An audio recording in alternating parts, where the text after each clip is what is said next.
Episode 2 এর শুরুতে আমরা নোয়াকে দেখি যে কোনো এক কাজের জন্য রেডি স্ট্রিটে এসেছে। আসলে সে জানতে পেরেছে এই জায়গায় একজন জনপ্রিয় গায়িকা গান গায়, তাই এবার সে জয়ীর সঙ্গে বিশেষভাবে ওই গায়িকার সঙ্গেই দেখা করতে এসেছে।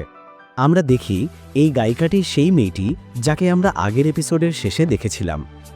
সে গান গাওয়া শুরু করে এবং সে সত্যিই খুব সুন্দর গান গাইছিল। নোয়া এটা দেখে ভীষণ অবাক হয়ে যায়, আর সেখানে যত মানুষ বসেছিল সবাই তার কণ্ঠে মুগ্ধ হয়ে যায়, কারণ সে এতটাই ভালো গাইছিল। নোয়া আমাদের জানায় এই মেয়েটির নাম এলিশিয়া এবং সে সত্যিই এক দুর্দান্ত গায়িকা। এলিশিয়া তখনও গান গাইছিল, কিন্তু হঠাৎ করে সেখানে কয়েকজন গুন্ডা এসে পড়ে যাদের খুব রাগান্বিত দেখাচ্ছিল। তারা এলিশিয়াকে বলে, তুমি এখানে গান গেয়ে কেন সময় নষ্ট করছো? এতে তো তেমন টাকা পাওয়া যায় না। এই কথা বলে তারা তার দিকে এগিয়ে আসে। তখন একজন লোক তাকে আটকানোর চেষ্টা করে, কিন্তু গুন্ডাদের একজন তাকে ধাক্কা মেরে ফেলে দেয়। এরপর গুন্ডারা একসঙ্গে এসে এলিশিয়াকে ঘিরে ফেলে। একজন গুন্ডা এলিশিয়াকে বলে, এভাবে তুমি বেশি টাকা কামাতে পারবে না, এভাবে চললে তোমার বাবার ঋণ কিভাবে শোধ করবে? তখন এলিশিয়া বলে, কিন্তু আমার কাছে টাকা রোজগারের এটাই একমাত্র উপায়। এটা শুনে গুন্ডাটা এলিশিয়ার কাপড় খুলতে শুরু করে এবং বলে, ঋণ শোধ করার আরেকটা উপায় আছে। সে তখন এলিশিয়ার সঙ্গে খারাপ ব্যবহার করতে যাচ্ছিল, কিন্তু দর্শকদের মধ্যে থেকে কেউই তাকে সাহায্য করতে এগিয়ে আসে না। কিন্তু নোয়া আর এই দৃশ্য সহ্য করতে পারে না। সে গুন্ডাদের থামাতে যায়। এটা দেখে গুন্ডাটা রেগে গিয়ে বলে, এই বাচ্চা, তোর এখানে কি দরকার? যা গিয়ে মায়ের দুধ খা, মাঝখানে নাক গলাস না। নোয়া বলে, ইম্পিরিয়াল লয়ের ধারা ৬৭ এবং আর্টিকেল ২ অনুযায়ী শিশুদের দিয়ে কাজ করিয়ে তাদের বাবা মায়ের ঋণ শোধ করানো বেআইনি। তুমি এই মেয়েটিকে তার বাবার ঋণ শোধ করতে বাধ্য করছো এবং নিজের শরীর বিক্রি করতে বলছো। এটা একটা অপরাধ। এই কথা শুনে গুন্ডাটা আরও রেগে যায়। সে নোয়াকে ধরে বলে, তুই কে রে? আমাদের নিয়ম শেখাতে এসেছিস? চুপচাপ এখান থেকে চলে যা। তখন নোয়া তার লিভাইথান অর্থাৎ তার তলোয়ারের শক্তি ব্যবহার করে গুন্ডাদের ওপর আক্রমণ করে। এটা দেখে তারা সবাই ভয় পেয়ে যায় এবং ভাবতে থাকে, এই বাচ্চাটা আসলে কে? তারা আবার উঠতে চাইলে এটা দেখে নোয়া বলে, আবার লড়তে চাও নাকি? এতে গুন্ডারা আরও ভয় পেয়ে যায়। তারা বলে, আমরা পরে তোকে দেখে নেব। এই কথা বলে তারা সেখান থেকে পালিয়ে যায়। এরপর নোয়া সেই লোকটিকে বলে, ওরা যদি আবার আসে আমাকে জানিও। লোকটি তখন নোয়াকে চিনে ফেলে এবং বলে, আপনি তো প্রিন্স। এরপর নোয়া এলিশিয়াকে বলে, তোমার গানটা খুব সুন্দর ছিল। আচ্ছা, ভালোভাবে বাঁচতে তোমার মাসে কত টাকা দরকার? এলিশিয়া বলে, খুব বেশি না, কিন্তু আমার মায়ের চিকিৎসার খরচও দিতে হয়।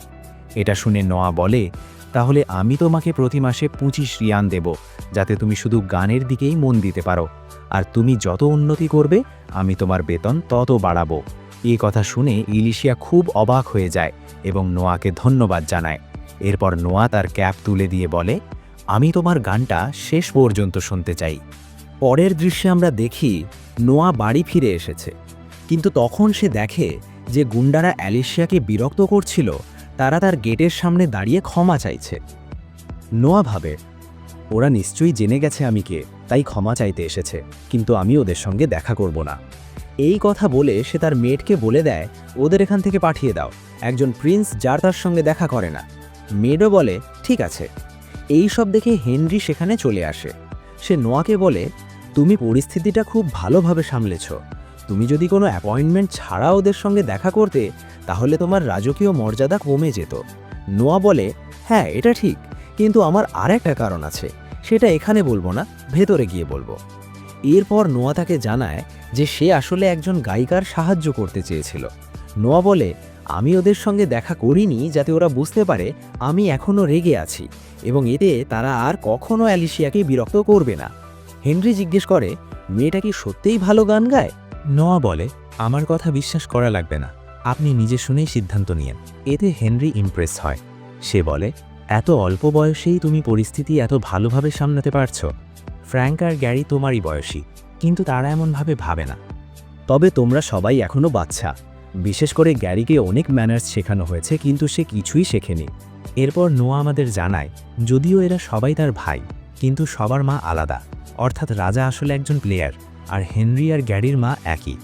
এরপর হেনরি নোয়াকে বলে, দেখে মনে হচ্ছে তুমি লিভাইথানকে পুরোপুরি মাস্টার করে ফেলেছ। নোয়া বলে, হ্যাঁ, এটা আপনার জন্যই সম্ভব হয়েছে। এই তলোয়ারের সত্যিই নিজের একটা ইচ্ছা আছে। হেনরি বলে, কিন্তু এই তলোয়ারটা তো তোমার জন্য অনেক বড়, তাই তুমি এটা বহন করো কিভাবে? নোয়া বলে, আসলে এটা ভারী না। এই কথা বলে সে হঠাৎ তলোয়ারটা বের করে আনে। এটা দেখে হেনরি অবাক হয়ে যায় এবং বলে, এই তলোয়ারটা তুমি কোথা থেকে বের করলে? নোয়া বলে, আমি এটাকে আমার স্লিভসের ভেতরে লুকিয়ে রেখেছিলাম। এরপর নোয়া তলোয়ারটার সাইজ ছোট করে দেয় এবং বলে, এভাবেই সে এটা বহন করে। নোয়া জানায় তলোয়ারটাই তাকে শিখিয়েছে যে এটা ছোট হতে পারে। এটা শুনে হেনরি আরও অবাক হয় এবং বলে, লিভাইথান তলোয়ারটা প্রায় ২০ বছর ধরে একা পড়েছিল, কারণ এটা ছিল একটা ন্যাশনাল ট্রেজার। কেউই এটাকে ব্যবহার করতে পারেনি, অথচ তুমি এত অল্প সময়েই এটাকে মাস্টার করে ফেলেছ। তুমি সত্যিই অসাধারণ।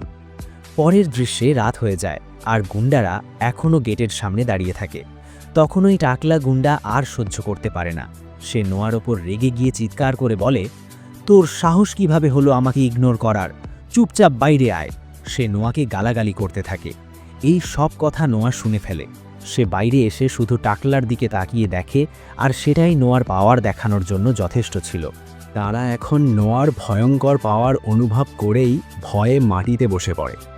এটা দেখে হেনরি খুব অবাক হয়ে জিজ্ঞেস করে, তুমি এটা কিভাবে করলে? নোয়া বলে, আমি শুধু লিভাইথানের সামান্য পাওয়ার আনলিশ করেছি এবং সেটা ব্যবহার করেই ওদের ভয় দেখিয়েছি। পরের দৃশ্যে লর্ড রেডক নামে এক নোবেল নোয়াকে একটি পার্টিতে আমন্ত্রণ জানায়। নোয়াও তার সঙ্গে চলে যায়। পার্টিতে ঢুকতেই দেখা যায় সেখানে উপস্থিত সবাই নোয়াকে নিয়ে কথা বলছে। নোয়া তো 13th প্রিন্স এবং সে খুবই সুন্দর। তখন রেডক নোয়াকে জিজ্ঞেস করে, আপনার কোমরে ওটা কি? নোয়া বলে, এটা লিভাইথান। এটা ক্রাউন প্রিন্স আমাকে উপহার হিসেবে দিয়েছে। এই কথা শুনে সবাই খুব অবাক হয়ে যায়, কারণ তারা জানতো লিভাইথান একটা ন্যাশনাল ট্রেজার। কিন্তু ঠিক তখনই একজন লোক নোয়াকে নিয়ে ঠাট্টা করতে শুরু করে। সে বলে, আমি নিশ্চিত এটা নকল লিভাইথান। এই কথা শুনেই লিভাইথান রেগে যায় এবং নিজের শক্তি দেখানোর জন্য সে নিজেই তার অরা বের করে। এর ফলে সেখানে উপস্থিত সবার শ্বাস নিতে কষ্ট হতে থাকে। নোয়া দ্রুত লিভাইথানকে শান্ত হতে বলে, আর তখনই লিভাইথান শান্ত হয়ে যায়। আর সবাই লিভাইথানের পাওয়ার দেখে হতবাক হয়ে যায়। এদিকে রেডক নোয়ার প্রশংসা করতে থাকে এবং বলে, আজ আমরা এই ন্যাশনাল ট্রেজারের প্রকৃত শক্তি বুঝতে পারলাম, আর আপনিও অসাধারণ যে এত বড় শক্তিকে নিয়ন্ত্রণ করতে পারছেন। এটা শুনে অন্যরাও নোয়ার প্রশংসা করে এবং তালি দিতে থাকে। এরপর রেডক নোয়াকে জিজ্ঞেস করে, যে লোকটা আপনাকে অপমান করেছিল তার কি করা উচিত? নোয়া বলে, ওকে ছেড়ে দিন। সে একজন প্রিন্সকে অপমান করেছে, এখন আর কেউই তার বন্ধু হতে চাইবে না। পরের দৃশ্যে পার্টি শুরু হয়, যেখানে একে একে সবাই নোয়ার সঙ্গে দেখা করতে আসে। তখন অ্যালেন কোম্পানির প্রধান ব্যারেন অ্যালেন তার মেয়ে সিন্ডিকে নিয়ে আসে। সিন্ডিকে দেখেই নোয়া চিনে ফেলে এবং অ্যালেনকে বলে, আপনি আপনার মেয়েকে দত্তক নিয়েছেন তাই না? অ্যালেন অবাক হয়ে বলে, আপনি এটা জানলেন কিভাবে? নোয়া বলে, দেখেই বোঝা যায় আপনি দ্বিতীয় বা তৃতীয় প্রজন্মের নোবেল, কিন্তু আপনার মেয়ে নয়। সিন্ডি আগে একজন দাসী ছিল তাই না? তারপরে আপনি তাকে নিজের মেয়ে বানিয়েছেন। অ্যালেন আরও অবাক হয়ে বলে, আপনি এত সহজেই বুঝে গেলেন? নোয়া মনে মনে ভাবে, সিন্ডির মুখের গঠনই সব বলে দিচ্ছে। এখন অ্যালেন নিচে বসে বলে, আপনি ঠিকই বলেছেন, আমি সিন্ডিকে দাসী হিসাবেই কিনেছিলাম, কিন্তু সে সবকিছু খুব দ্রুত শিখে ফেলেছিল, তাই আমি তাকে মেয়ে হিসাবে গ্রহণ করি। নোয়া বলে, এটা খুব ভালো কথা, আমি এমন গল্প পছন্দ করি। একদিন আপনাদের আমার বাড়িতে আমন্ত্রণ জানাবো। আমি সিন্ডির ব্যাপারে আরও জানতে চাই। এই কথা শুনে সবাই অবাক হয়ে যায়, কারণ একজন প্রিন্সের বাড়িতে আমন্ত্রণ পাওয়া খুব বড় বিষয়। পরিস্থিতি বুঝে অ্যালেন বিদায় নেয়। নোয়া বলে, অ্যালেন খুবই স্মার্ট, সে জানে কখন চলে যেতে হয়। রেডক বলে, হ্যাঁ, সে যদি এখানে আরও থাকতো তাহলে এখানকার লোকজন তার প্রতি ঈর্ষান্বিত হয়ে পড়ত। নোয়া এরপর বলে, আরও একটা কারণ ছিল যার জন্য আমি বুঝতে পেরেছি যে অ্যালেন সিন্ডির আসল বাবা না। রেডক জিজ্ঞেস করে, কিন্তু এটা কিভাবে? নোয়া কখন লেভায়াথানের ভয়ঙ্কর এনার্জি বের করে, যা সিন্ডি খুব দ্রুত অনুভব করতে পারে। নোয়া বলে, দেখলেন, সিন্ডি অ্যালেনকে রক্ষা করার জন্য খুবই সচেতন। সে নিজের জীবনের চেয়ে অ্যালেনের নিরাপত্তা নিয়ে বেশি ভাবে। এমনটা সাধারণত দাসীরাই করে। রেডক বলে, আপনার নজর সত্যিই অসাধারণ। আজ আমি আপনার দ্বারা খুবই ইমপ্রেসড। পরের দৃশ্যে নোয়া মার্কেটে হাঁটছিল। হঠাৎ সে অস্কারকে দেখে, যে আসলে 8th প্রিন্স। অস্কার জিজ্ঞেস করে, তুমি এখানে কি করছো? নোয়া বলে, এমনিই ঘুরছি। অস্কার বলে, যদি তোমার সময় থাকে তাহলে আমার সঙ্গে ট্রেজার হান্টে যাবে। এতে নোয়া রাজি হয়ে যায়। এরপর তারা কোবাল্ট স্ট্রিটে আসে। এই জায়গা সম্পর্কে নোয়া অনেক শুনেছিল, কিন্তু কখনো আসেনি। এখানে অনেক অ্যান্টিক জিনিস পাওয়া যায়, যেগুলোর দাম কখনো কখনো খুব বেশি হয়। অস্কার বলে, এমন জায়গায় আসল ট্রেজার খুঁজে বের করা প্রতিটি নোবেলের জানা উচিত। তারা একে একে সব জিনিস পরীক্ষা করতে থাকে, কিন্তু অনেক খোঁজার পরও তেমন কিছু পায় না। অস্কার বলে, চলো এবার যাওয়া যাক। ঠিক তখনই নোয়ার চোখে একটি বই পড়ে। সে বইটা মাত্র 3 রিয়ানে কিনে নেয়। এই বইটা দেখে অস্কার অবাক হয়ে বলে, এটা তো অ্যান্ড্রিয়ার গ্রিমোয়ার। অ্যান্ড্রিয়া ছিল এক কিংবদন্তি জাদুকর।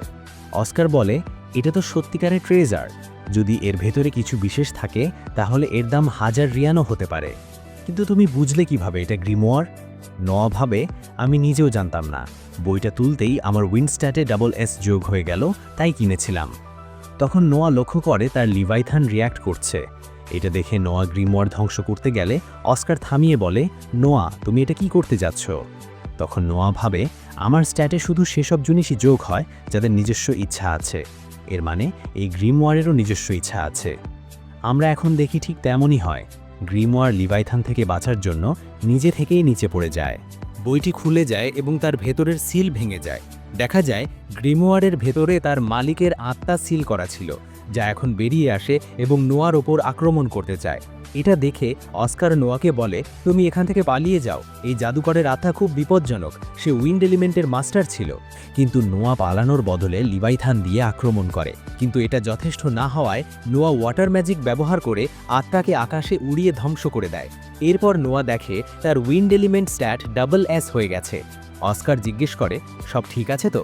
নোয়া বলে, হ্যাঁ, কারণ আমি আকাশে আক্রমণ করেছি, তাই কেউই আহত হয়নি।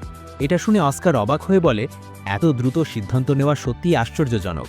ঠিক তখন এক অ্যান্টিক দোকানের মালিক, যার নাম অ্যালেন বার্সলি, এসে বলে, আমি আপনার পারফরমেন্স দেখেছি এবং খুব ইমপ্রেস হয়েছি, তাই আপনাকে একটা জিনিস দেখাতে চাই। নোয়া এতে রাজি হয়। অ্যালেন একটি আংটি দেখিয়ে বলে, আমাকে বলা হয়েছে এই আংটির আসল মালিক এলে এটা নিজের প্রকৃত রূপ নেবে। আমি অনেককেই দেখিয়েছি, কিন্তু কেউই এটাকে রেসপন্ড করতে পারেনি। নোয়া বলে, এটা আবার আবর্জনা না তো? অ্যালেন বলে, আমিও তাই ভেবেছিলাম, তাই বহুবার ফেলে দিতে চেয়েছি, কিন্তু এটা বারবার আমার কাছেই ফিরে এসেছে। অস্কার নোয়াকে বলে, শুনতে তো মজার লাগছে, পড়ে দেখো তো। নোয়া আংটি পড়তেই সেটা জল করতে শুরু করে। একটি কণ্ঠ শোনা যায়, লেভেল লিমিট কনফার্ম, র্যারিটি হচ্ছে SSS র্যাঙ্ক, নতুন মালিক পাওয়া গেছে। এরপর আংটি থেকে একটি আর্মার বেরিয়ে নোয়ার শরীরকে ঢেকে ফেলে। কিন্তু নোয়া দেখে তার স্ট্যাটে কোনো পরিবর্তন হয়নি, অর্থাৎ আংটির নিজস্ব ইচ্ছা নেই। তবুও নোয়া বলে, এটা খুবই কার্যকর। সে অ্যালেনকে বলে, আমি এটা কিনব। এটা শুনে অস্কার বলে, থামো, আমি এর দাম দেব, কারণ আজ তুমি আমাকে অনেক এন্টারটেইন করেছো। নেক্সট সিনে অস্কার নোয়ার বলায় নোয়াকে মাঝপথে নামিয়ে দেয়। তখন হঠাৎ আগের সেই টাকলা গুন্ডা নোয়াকে মারতে আসে। এটা দেখে অস্কার ও জয়ী নোয়াকে সাহায্য করতে চাইলে নোয়া তাদের থামিয়ে আংটি অ্যাক্টিভেট করে, যার ফলে একটি শক্তিশালী শিল্ড তৈরি হয় যা আক্রমণ ঠেকিয়ে দেয়। এই সুযোগে নোয়ার বডিগার্ড এসে গুন্ডাকে ধরে ফেলে। এই সব দেখে অস্কার নোয়াকে জিজ্ঞেস করে, তুমি এই শিল্ডটা কিভাবে বানালে? নোয়া বলে, আমি এই রিংটাকে লিভাইথানের সঙ্গে লিংক করে দিয়েছি। এর ফলে কেউ যদি আমার ওপর আক্রমণ করতে আসে তাহলে এটা অটোমেটিক্যালি অ্যাক্টিভ হয়ে যাবে। এই কথা শুনে অস্কার আবারও তার প্রশংসা করে এবং বলে, এই জিনিসটা তুমি কিছুক্ষণ আগে পেয়েছো, আর এর মধ্যেই তুমি এটাকে মাস্টার করে ফেলেছো। তুমি সত্যিই অসাধারণ। এরপর নোয়া আবার ইলিশিয়ার গান শুনতে আসে। সে এখানে আসে ইলিশিয়াকে জানাতে যে যারা তার ওপর আক্রমণ করছিল তারা আর তাকে বিরক্ত করবে না। কিন্তু হঠাৎ সে দেখে এবার কোনো গুন্ডা নয়, বরং কয়েকজন নেশাগ্রস্ত লোক ইলিশিয়াকে বিরক্ত করতে এসেছে। ওই দুই নেশাগ্রস্ত লোক নিজেদের মধ্যেই ঝগড়া শুরু করে। তখন নোয়া আবার মাঝখানে এসে নিজের শিল্ড ব্যবহার করে তাদের থামায়। এরপর সে নিজের তলোয়ার দিয়ে তাদের উপর বিদ্যুতের হামলা করে। এতে তারা ভয় পেয়ে সেখান থেকে পালিয়ে যায়। তখন এই জায়গার মালিক সেখানে চলে আসে। তাকে দেখে নোয়া বলে, পরের বার থেকে এমন লোকদের ভেতরে ঢুকতে দেবে না। লোকটা বলে, কিন্তু আমি যদি এটা করি তাহলে আমি টাকা কিভাবে উপার্জন করব? ওরাই তো আমার কাস্টমার। তখন নোয়া বলে, যদি এমনই হয় তাহলে আমি তোমার এই ব্যবসাটা কিনে নিচ্ছি। এই কথা বলার পর নোয়ার কথা মতো জয়ী ওই লোকটাকে অনেক টাকা দিয়ে এই জায়গাটা কিনে নেয়। এই সব কিছু দেখে এলিশিয়া খুব অবাক হয়ে যায়। সে নোয়াকে বলে, আপনি আমার জন্য এত কিছু করেছেন, এর বদলে আমি আপনাকে কিভাবে রিপে করব বুঝতে পারছি না। নোয়া বলে, তুমি চিন্তা করো না, তুমি শুধু গান গাও, আমি শুধু তোমার মিউজিকটাই চাই। আমি চাই তুমি এইভাবেই এখানে গান গাইতে থাকো। এ কথা শুনে এলিশিয়া আরও অবাক হয়ে যায় এবং বলে, আপনার কি আমার গান এতটাই পছন্দ হয়েছে? নোয়া বলে, হ্যাঁ, তোমার মধ্যে অনেক ভালো পোটেনশিয়াল আছে। আমি চাই একদিন তোমার মিউজিক রাজাও শুনুক। ততদিন নিজের সিঙ্গিং আরও ইমপ্রুভ করতে থাকো। এ কথা শুনে এলিশিয়া লজ্জা পেয়ে যায় এবং হ্যাঁ বলে। এরপর নোয়ার কথা মতো সে আবার গান গাইতে শুরু করে। আর এখন এর নেক্সট এপিসোড দেখার জন্য তাড়াতাড়ি এই চ্যানেলকে সাবস্ক্রাইব করে তার পাশে থাকা বেল আইকন ক্লিক করে অল নোটিফিকেশন সিলেক্ট করে দিও, যাতে এর নেক্সট এপিসোড আপলোড দেওয়ার সাথে সাথেই তোমাদের কাছে নোটিফিকেশন চলে যায়। তো টেক কেয়ার অ্যান্ড আল্লাহ হাফিজ গাইজ।